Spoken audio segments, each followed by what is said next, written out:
the surprise last night from the Israeli side was that the problem wasn't with the prisoner exchange. And one of them told me that they think there was some concerted effort to create a problem with each hostage exchange every night, and that they think that tonight there will be a similar hiccup. But last night, again, was that the aid getting into northern Gaza, and they were really struck. They were surprised that it didn't have anything to do with the prisoner exchange. I mean, this has been an antagonizing wait for 49, 50 days. But the way that we spoke last night, it almost seemed like now that there is an agreement in place, that this waiting has become even more difficult. And they didn't think that was possible because they're provided this glimmer of hope. Their liaison with each family has been very upfront with them about this process and what the potential is for their family member to be released that night. And then as they watch the news like everyone else, and they see that the deal potentially was falling apart, Hamas was claiming that the agreement was breached, that Israel had not allowed aid into northern Gaza, and that was enough to potentially have this whole thing fall apart. So they were expecting, like yesterday, for the release to be slightly delayed. But as it became 7, 8 o'clock, and the media was reporting that this still hadn't been agreed to, that there wasn't a resolution, there was serious despair.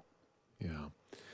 Whereabout in Tel Aviv are you this morning, Zach? Because I can see you, and behind you there are posters up. Some of them say, "Bring her home," for example, which I presume have been put up by family members.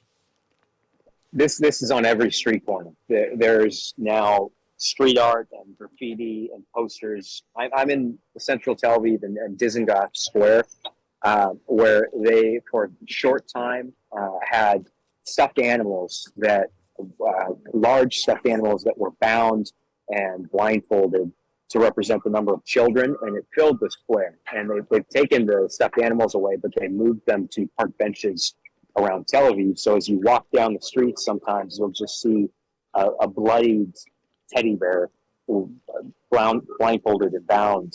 And there are constant reminders wherever you look of the hostages.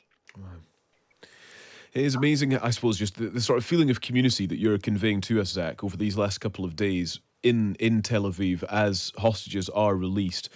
One of the considerations then is what will happen today. So things seem to go smoothly on day one. There was the anxiety of day two as the deal was held up for a few hours. And here we are on day three, wondering what will happen now. So far, we understand that the list of hostages to be released today has been handed over.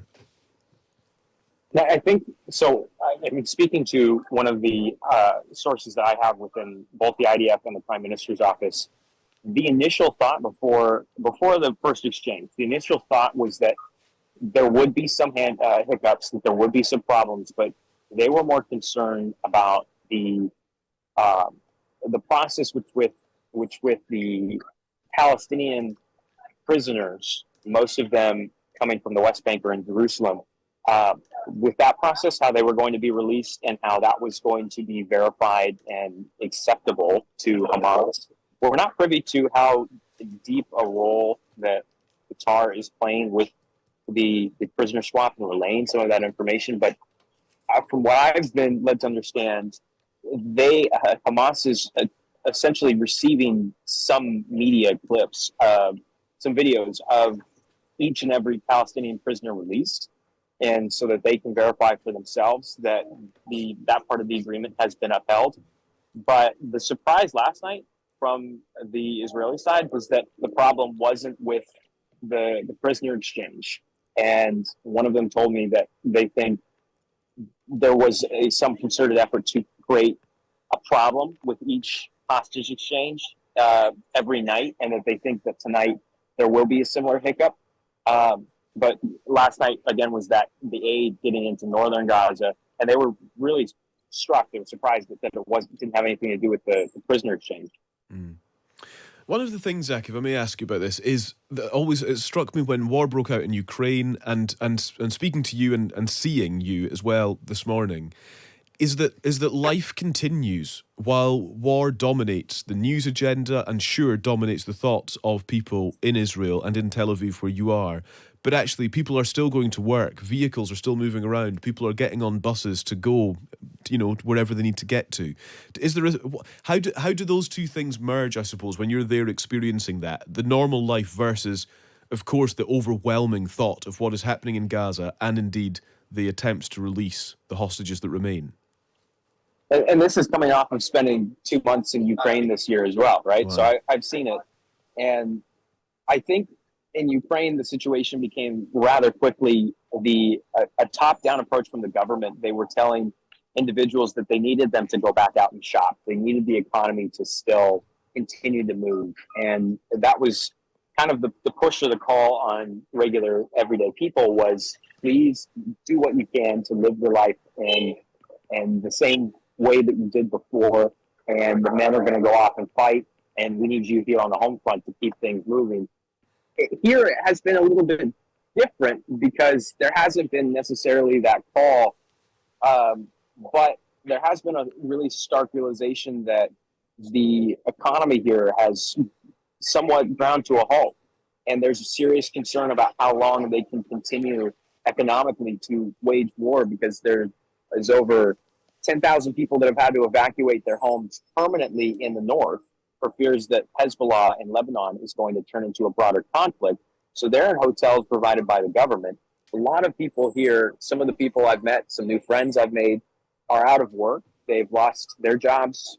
So I've heard that the software, the tech industry has taken a big hit because there was already a downturn and the inflation here was already quite significant. This has exacerbated that. And a lot of people are waiting to see how long this lasts because they don't financially think they can make that work. Zach, thank you very much. Thank you for speaking to us. We appreciate your reporting. Thank you. Thanks for having me. Pleasure. That is Zach Anders reporting from Tel Aviv. You heard him speaking with one of the family members in, well, what's become known as Hostages Square as well, where families are kind of waiting for news, waiting for updates on those who are still being held as well. But Zach also reporting there on the kind of normality of life, but also the difficulties some are facing in some sectors of the economy, which have seen a real downturn since war began. And it's an often jarring juxtaposition, I suppose, that normal life does continue to some extent, even if war and hostages are always in mind. Actually, people are still going about trying to go to work or school or college or uni or whatever. Good to hear from Zach in Tel Aviv this morning. Thank you so much for watching. You get extra points for making it all the way to the end of the video. And if you want to see more from me, Chloe and Callum, you can join us every Friday to Sunday on Times Radio from 6 a.m.